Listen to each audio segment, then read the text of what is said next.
Something very exciting, very Canadian kicks in today. The Canada Strong Pass allows visitors to get free or discounted admission to some of the country's most iconic sites until September 2nd. So this includes a lot of the national parks, historic sites, museums, Via Rail tickets.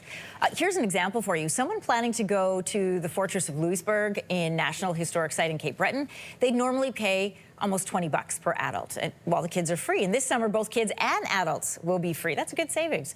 So joining us to help us know the best places to visit and where you can save some money is travel journalist Loren Christie. Loren, great to see you. I know you are very excited about this, as am I. I want to use, let's say, for example, a trip from Montreal to Toronto on Via Rail, just to demonstrate the savings. So someone, a young adult between the ages of 18 and 24, will now pay $54. That's using the Canada Strong Pass. Regularly, it would cost them $72. So, I mean, this is a great way to see our country over the summer. What are some of the other savings included? Well, with Via as well, as you pointed out there, that's 25% discount, and that's on any route across the country, and that is in economy fare only. And then for kids under 17, it is totally free. So if you're talking about a family traveling, that's huge. And then when it comes to the parks themselves, of course, there's free admission to every single national park across the country, regardless of your citizenship. So you can be a visitor from anywhere that you want to come, that you come from. There's a 25% discount on camping fees as well. So that's great if you want to be an overnighter. And if you're a boater, you actually get a free mooring charge on 7 of the canals administered by Parks Canada, including 2 of my favorites, the Rideau Canal and the Trent Severn Waterway. Listen, you turned me on to the houseboating on the Rideau Canal. That was one of my favorite segments that you've done. So there is a lot included in this plan, but there are some exceptions. What are they?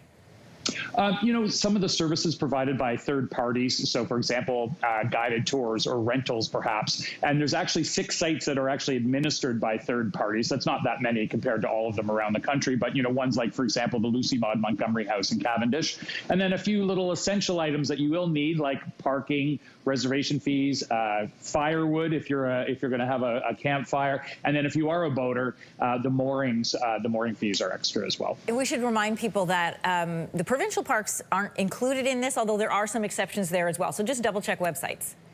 Yeah, correct. That is correct. This is for national parks, Parks Canada, federal parks only. Okay, now there's going to be people visiting some parts of the country that maybe they've never gone to before. Maybe you've never camped or you've never gone hiking. So from a sustainability point of view, what do you want visitors to keep in mind? Well, I think it's really important to look on the Parks Canada website, because if you're not familiar with, protocol and etiquette in terms of how to interact and deal with wildlife, the interaction, or sorry, not the interaction, but avoiding bringing in invasive species. Sorry, that's what I'm trying to say. And then, of course, the other thing I think is a really great thing that they've done, Via Rail approached Park Bus, which is a company that provides transportation from downtown urban centers to the parks. And they've asked them to make one of their stops some of the Via Rail things. So instead of one of the Via Rail stations, so instead of bringing your car into the parks, which is causing real problems in some of the parks like Banff, for example, take the bus. Consider being a little bit more sustainable and take the bus in. And so these park buses will leave from Vancouver, Toronto, Edmonton, Halifax, even Jasper. They're going to pick up at the Via Rail station there. Loren, you make a really good point that this isn't just about showing up, but do a little bit of homework before you arrive. Listen, 100%. It's no coincidence that it's called the Canada Strong Pass. We just had a federal election. We saw that the Liberal slogan was Canada Strong. And Prime Minister Mark Carney is pitching this as a way really to sort of build on that feeling of nationalism, unite Canadians in the wake of threats from the U.S., encourage tourism here at home. How successful do you see this program being? I think it will be successful. Everybody, not everybody, but a lot of people jumped on that U.S. boycott. And instead, they've been spending their money in places like Japan and Europe and Mexico. And that's all great. But we really need to focus it on Canada.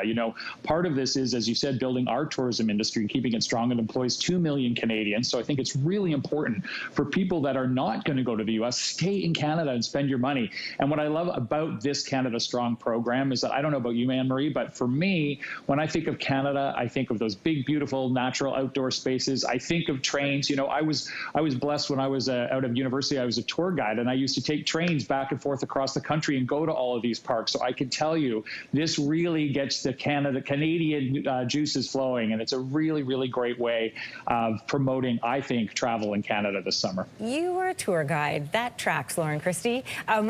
Tapping into that vein, then, what are some of your top recommendations?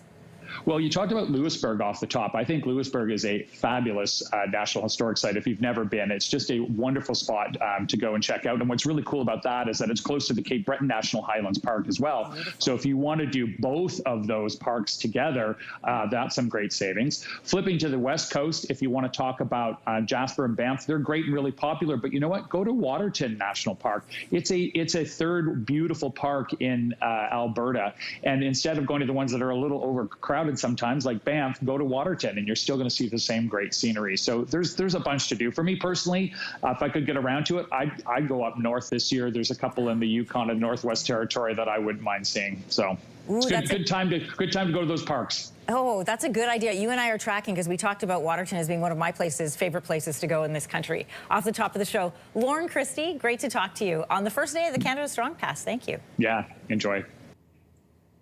If you like that video, make sure to subscribe to the Your Morning YouTube feed, where you can find all kinds of new content posted every weekday morning.